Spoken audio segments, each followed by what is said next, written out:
Hi, it's Faith. Welcome. I'm so glad to have you. I want to talk about something pretty important today.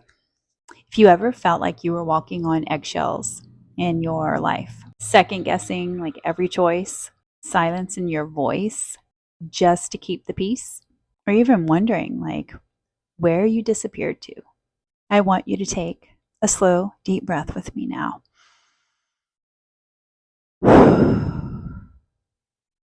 You are not broken.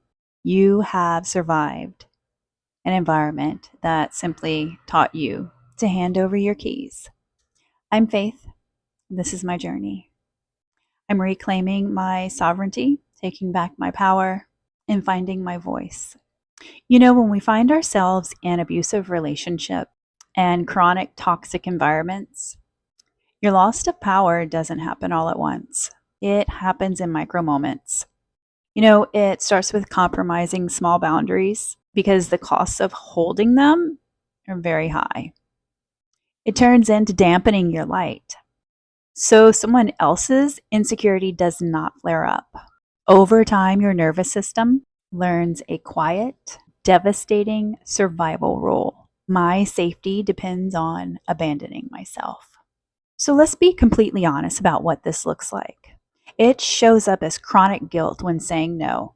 It looks like hypervigilance, scanning the room, or reading text messages 3 times to make sure that you didn't trigger anyone. From a trauma informed lens, this isn't failure of your own willpower. It's a brilliant, highly intelligent adaptation. Your body and mind did whatever it had to do to keep you safe in an unsafe place. Here's the truth that we have to face today. The survival strategy that kept you alive is now the very thing keeping you captive. Reclaiming sovereignty isn't about building hard, aggressive walls. True sovereignty is quiet. It's an internal sanctuary where you finally get to be the ultimate authority of your own experience. For me, stepping back into this path meant learning to sit with the discomfort of disappointing others. That was the hardest part, really. When you're used to managing everyone else's emotional weather, prioritizing your own internal peace feels terrifying, almost like you're doing something wrong. If that resonates with you, I want to know. That guilt you feel is just an echo of your conditioning, your old conditioning. It's the sound of the cage door opening and your nervous system panicking because it doesn't know what open space feels like. Sovereignty means realizing that your voice isn't up for negotiation.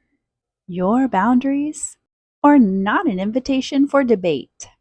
Your body, your time, your energy, and your truth belong to you, not the past.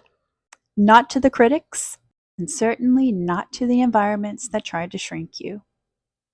Where do we start? How do we actually claim this back? Here is my commitment to myself and my invitation to you. We stop apologizing for taking up space. We pause before reacting and ask ourselves, am I choosing this from a place of authentic desire or out of a fear-based habit of pleasing? And lastly, we give ourselves permission to grieve parts of ourselves that had to hide away just to survive. I want you to drop a comment below, not for the algorithm, but for your own accountability. What is one small, non-negotiable boundary you are committed to holding? Let's claim it together in these comments. If this resonated with you, hit the subscribe button. We are unlearning conditioning, healing the nervous system, and stepping back into our power, one gentle, fierce breath at a time. Thank you for being here with me. Take good care of your heart. I love you.